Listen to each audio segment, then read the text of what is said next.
All right, mindful nerd moment for the Dark Knight. Um, so I have to be careful sometimes because I'm like, okay, let's do mindfulness, let's make it fun, let's do it with our comics and everything.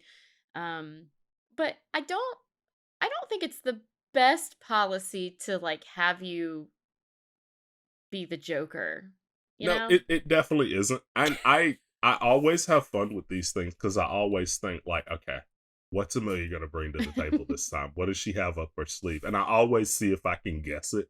Like I Do you throughout have this a one, do you have a I guess think for this one?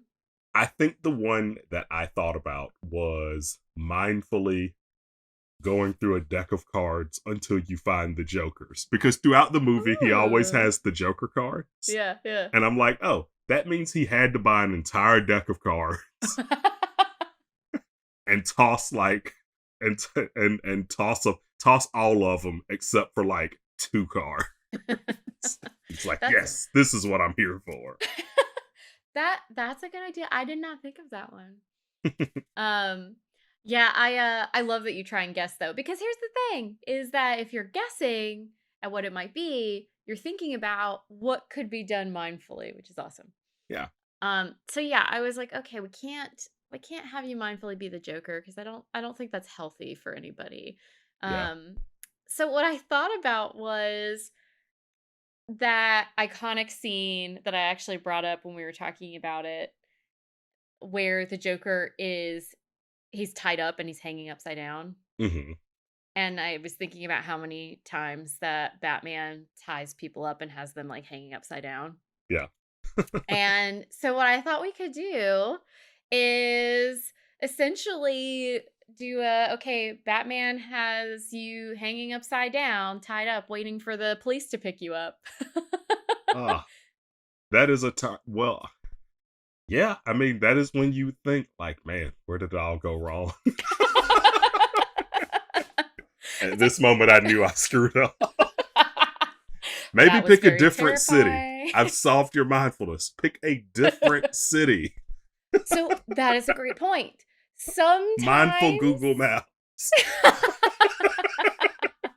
sometimes it's about finding a way to be okay with what's happened. Sometimes it's about making some changes. But in order to make the right changes, you have to be in the right mindset. So I would suggest not being the Joker, but maybe just being, like Batman the Animated Series, just be your run of the mill criminal. Not anyone truly evil. You just yeah, you had a bad run of things. Just trying to pay rent. You're just trying to pay rent. Uh, but you're hanging upside down and you're waiting. You're waiting for someone to come along and cut you down. Hope it's It's the it's police. Hope it's not Killer Croc. it's really amazing what Batman gets away with.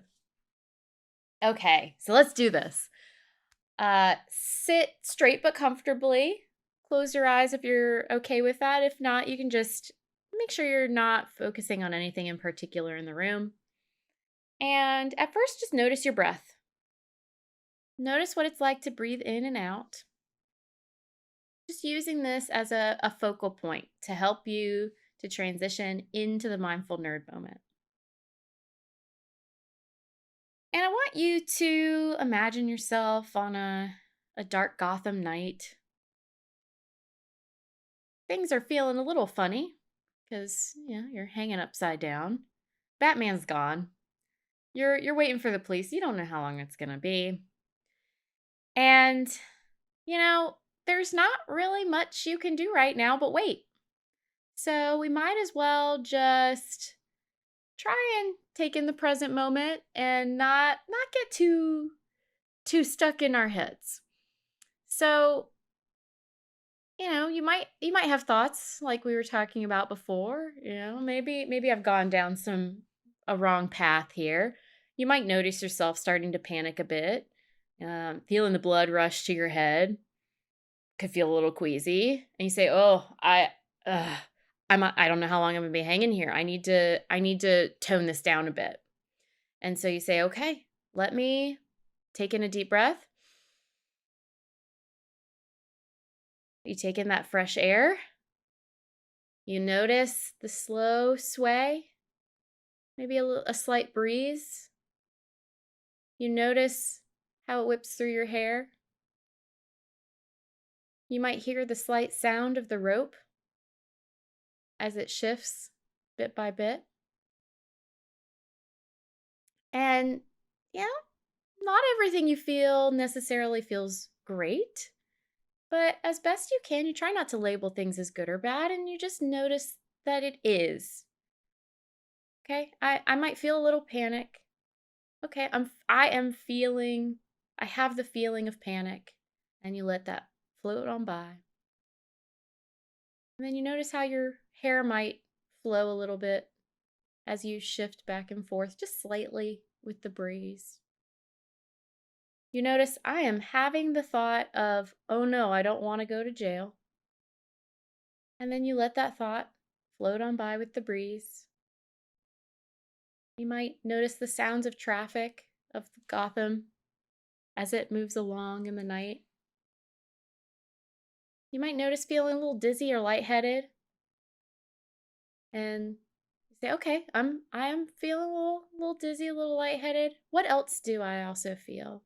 Noticing these things, but not focusing in on anything too much in particular, allowing the experiences to float by. Okay, well, I also am feeling a little bit of coolness in the air. I'm feeling a little tingling on my nose from the breeze. Maybe it's, making you a little cold. You might notice that your heart rate feels a little different because you've been upside down. And you go, that's interesting. And you try and approach everything as something interesting. It's not good or bad. It's just different as you hang upside down. When you're ready, we're going to slowly flip ourselves back toward the ground as we wrap up this mindful nerd moment. So notice, shift back to your breath. You might breathe in a little bit of Gotham and breathe out. And then breathe in wherever you are in your space as you listen to the mindful nerd moment. And when you're ready, open your eyes. And we'll talk about what it was like to hang upside down. How was that one? I bet that one was a little weird. It was weird. Definitely. It was Yeah? definitely weird. It was good because I could see like the mindfulness, but I could also put my so every now and then, like there's some situations I put myself in it and I'm like it causes me to overthink more. I'm like, if I'm upside Mm-hmm. down, like I took that and I took it to like the most random places. I'm like, okay, so I'm wondering at this point if I can afford to get a lawyer, how long Mm-hmm. I'm going to be behind bars. Yep. Yep. How can they even arrest me for something when Batman hung me up? Like, Yeah. is he not at fault for anything? Like, I have so many questions. And then it was like, you, as you take in the smell of Gotham, I'm like, that probably is not appealing. Like, that's probably So horrible. I Like, want you to imagine all of that happening while you're upside down. Okay? So also, so bro. so here's the thing. If someone say has OCPD or something where they have a breathing issue, they can actually feel panic or anxiety because of what's physically happening medically. The same sort of thing can happen here. You're literally hanging upside down. The blood is flowing, the oxygen, all these things are different for you in a way that could pull toward panic. So you have all these thoughts going through your head, very reasonable thoughts about, what comes next and what you need to deal with. You have all of this stuff physiologically happening that's probably going to pull you toward panic. And before you know it, you might be in a really uncomfortable situation. Can you imagine you're hanging upside down and you have a panic attack or That's horrible. you What? start throwing up or hyperventilating? And so, how do I keep myself from going to that next level up where things become that much more unmanageable? Right? So, it's not that you shouldn't be thinking through, hey, what do I do with the lawyer? But all these things can combine together into something even True. worse. It just honestly it does make me realize it's a thing that we don't really think about, but whenever a criminal is caught by or tied up by Batman, they never can just take him to jail. They have to take him to a hospital first. Like, Mm. Batman never leaves them in this, like, oh yeah, they're good to go. Like, Yeah. he- You're hurting. Your heart's probably still racing from whatever was going on. He's terrifying. Batman is causing. It's almost like I. One of the things I teach is the concept of co-evolution, where two Oh, things evolve because of one another. There are better criminals in Gotham because of Batman, because yep, these henchmen, either they refine their craft or they get out of the game. yep. Like, you Yeah. know? And so now the only criminals that are left in Gotham are the ones that are like, okay, you got to bring your A game. It's like cheetahs evolving to catch antelopes and antelopes evolving to run away from cheetahs. It's like co-evolution. It's like, okay, Mm. I'm becoming a better detective to get these criminals. And at the same time, the criminals are like, I'm becoming a better criminal to get away from Batman. And he's also probably he's also traumatizing a lot of these people as well. Absolutely. And so he's not only upping the criminals, he might also be upping the mental health issues in Gotham Of too. course. Of course. He keeps Arkham full just so there's not enough space for him.